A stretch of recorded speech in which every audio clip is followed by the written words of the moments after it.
اور دفاعی صنعت۔ یہ فیصلہ یورپ کی دفاعی صنعت کو بحال کرنے کی کوشش بھی ہے۔ گزشتہ 3 دہائیوں میں یورپی ممالک نے دفاعی بجٹ کم کیے، جس کا نتیجہ یہ نکلا کہ ان کی پیداواری صلاحیت سکڑ گئی۔ اب روسی خطرے کے بیانیے نے دفاعی صنعت کو دوبارہ ترجیحی شعبہ بنا دیا ہے۔ مشترکہ منصوبہ نہ صرف لاگت کم کرے گا بلکہ ڈیفنس انٹیگریشن کو بھی فروغ دے گا۔ تاہم اس کے اندر سیاسی پیچیدگیاں بھی ہیں۔ فرانس روایتی طور پر یورپی دفاعی خود مختاری کا حامی ہے، جبکہ برطانیہ بریگزٹ کے بعد یورپی دفاعی ڈھانچوں سے فاصلے کے باوجود سیکیورٹی معاملات میں مرکزی کردار برقرار رکھنا چاہتا ہے۔ جرمنی داخلی سطح پر عسکریت پسندی کے تاریخی خوف اور نئی حقیقت پسندی کے درمیان توازن قائم کرنے کی کوشش کر رہا ہے۔ اسی طرح چوتھا عنصر بین الاقوامی تعلقات میں تبدیل ہوتا رجحان ہے۔ یہ اقدام اس بڑے عالمی رجحان کا حصہ ہے جس میں ریاستیں ہائی لو مکس اسٹریٹجی اپنا رہی ہیں، یعنی مہنگے اسلحے کے ساتھ کم لاگت، کثیر تعداد میں دستیاب خودکار سسٹمز کا امتزاج۔ یوکرین جنگ نے ثابت کیا ہے کہ سستے ڈرون بھی اربوں ڈالر کے ہتھیاروں کو ناکارہ بنا سکتے ہیں۔ اس تناظر میں لیپ منصوبہ مستقبل کی جنگی حکمت عملی کا پیش خیمہ ہے۔ یہ قدم اس بات کا مظہر ہے کہ یورپ اب ڈیٹرنس یعنی ڈینائل کی حکمت عملی اختیار کر رہا ہے، یعنی دشمن کو حملے سے باز رکھنے کے لیے اسے یہ یقین دلانا کہ اس کا حملہ مؤثر ثابت نہیں ہوگا۔ روس کے لیے یہ واضح پیغام ہے کہ یورپ اب محض سفارتی بیانات پر اکتفا نہیں کرے گا، بلکہ اپنی فضائی حدود اور بنیادی ڈھانچے کے تحفظ کے لیے ٹھوس دفاعی اقدامات کرے گا۔ دوسری طرف یہ اقدام عالمی طاقتوں کے توازن میں بھی اہم ہے، کیونکہ یورپ دفاعی میدان میں ٹیکنالوجیکل انحصار کم کر کے عالمی سطح پر اپنی حیثیت مضبوط کرنا چاہتا ہے۔ ستمبر 2025 میں پولینڈ اور اس کے نیٹو اتحادیوں نے کئی روسی فوجی ڈرون مار گرائے جو پولینڈ کی فضائی حدود میں داخل ہو گئے تھے۔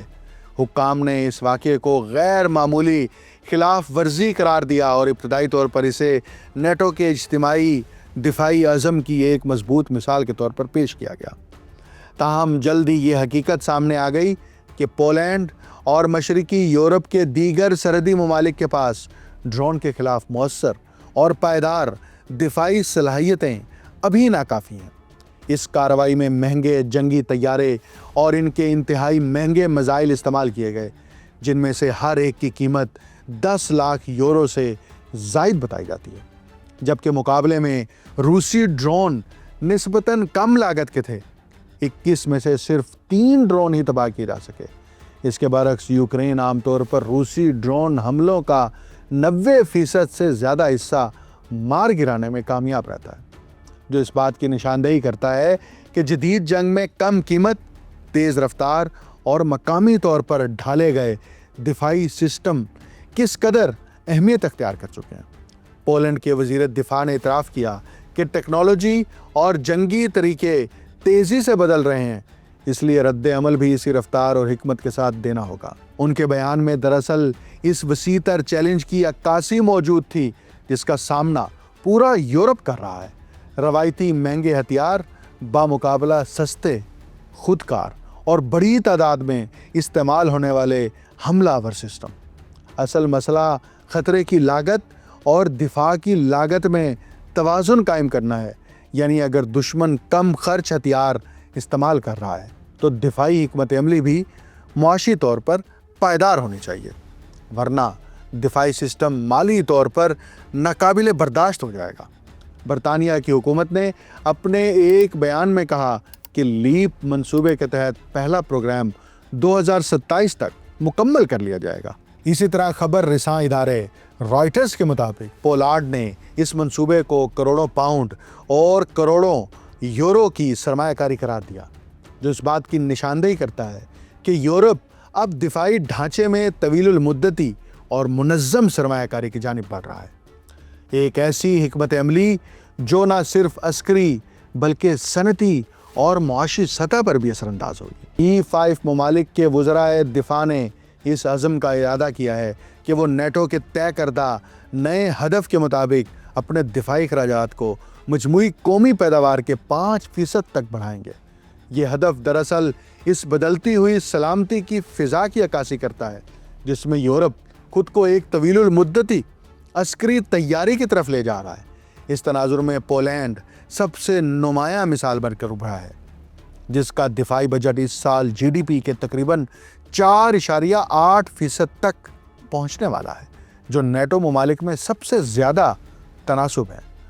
گزشتہ ماہ پولینڈ نے ناروے کے شراکت داروں کے ساتھ ایک اہم معاہدہ کیا جس کے تحت سان نامی نیا اینٹی ڈرون سسٹم تیار کیا جائے گا۔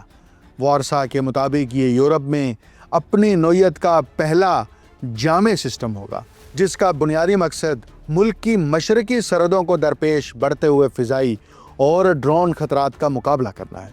یہ پیش رفت اس بات کا ثبوت ہے کہ پولینڈ محض اتحادیوں پر انحصار کرنے کے بجائے مقامی اور علاقائی دفاعی صلاحیتوں کو بھی مضبوط بنانا چاہتا ہے۔ سان منصوبے کی مالی معاونت کا ایک حصہ یورپی یونین کے security action for Europe programme سے فراہم کیا جائے گا، جس کے تحت پولینڈ کو دفاعی اخراجات میں مدد دینے کے لیے تقریباً 44 ارب یورو کے قرض کی سہولت دی جا رہی ہے۔ Security action for Europe programme دراصل یورپی سطح پر ایک نئے مالیاتی ڈھانچے کی نمائندگی کرتا ہے جس کا مقصد رکن ممالک کو دفاعی سرمایہ کاری کے لیے درکار مالی گنجائش فراہم کرنا ہے۔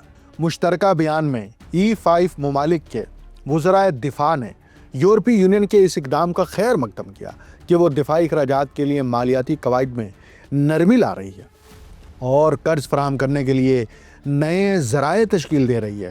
یہ قدم اس وسیع تر رجحان کی نشاندہی کرتا ہے جس میں یورپی یونین محض اقتصادی اتحاد نہیں بلکہ بتدریج ایک سیکیورٹی ایکٹر کے طور پر بھی اپنی شناخت مضبوط کر رہی ہے۔ تاہم security action for Europe programme Poland کی داخلی سیاست میں تنازع کا باعث بن چکا ہے۔ دائیں بازو کی اپوزیشن نے صدر کیرول ناروکی سے مطالبہ کیا ہے کہ وہ ان فنڈز کو روکنے کی کوشش کریں۔ اپوزیشن کا استدلال ہے کہ اس پروگرام کے ذریعے وارسا پر برسلز کا اثر و رسوخ بڑھے گا اور ممکن ہے کہ یہ اقدام واشنگٹن کے ساتھ تعلقات میں بھی تناؤ پیدا کرے۔ اس طرح دفاعی خود مختاری کی یہ کوشش داخلی خود مختاری اور جغرافیائی توازن کے سوالات سے بھی جڑی ہوئی ہے، ایک ایسا تضاد جو آج کے یورپ کی سیاست کا بنیادی چیلنج بن چکا ہے۔ اگر اس پوری پیش رفت کو وسیع تر نظریاتی اور جغرافیائی تناظر میں دیکھا جائے تو واضح ہوتا ہے کہ یورپ ایک نئے اسٹریٹجک مرحلے میں داخل ہو چکا ہے۔ نیٹو کے اندر دفاعی اخراجات میں اضافہ، یورپی یونین کی مالیاتی معاونت کے نئے ڈھانچے اور پولینڈ جیسے ممالک کی سرحدی عسکری تیاری دراصل اس بات کا اظہار ہے کہ بر اعظم اب امن کے بعد کی سیاست سے نکل کر مسلسل غیر یقینی سیکیورٹی کے عہد میں قدم رکھ رہا ہے۔ یہ صرف ہتھیاروں کی خریداری نہیں بلکہ طاقت کے توازن، صنعتی پالیسی، ٹیکنالوجیکل خود مختاری اور سیاسی اقتدار کی نئی تشکیل کا عمل ہے۔ سوال اب یہ نہیں کہ یورپ روسی خطرے کا جواب کیسے دے گا، بلکہ یہ ہے کہ کیا وہ اس عسکری احیاء کے عمل کو اپنی جمہوری اقدار، معاشی استحکام اور داخلی اتحاد کے ساتھ ہم آہنگ رکھ پائے گا یا نہیں۔ یہی توازن آنے والے برسوں میں یورپ کی عالمی حیثیت اور اس کے اسٹریٹجک مستقبل کا تعین کرے گا۔ مجھے ڈاکٹر اکمل سمرو کو اجازت دیجیے۔ اللہ حافظ۔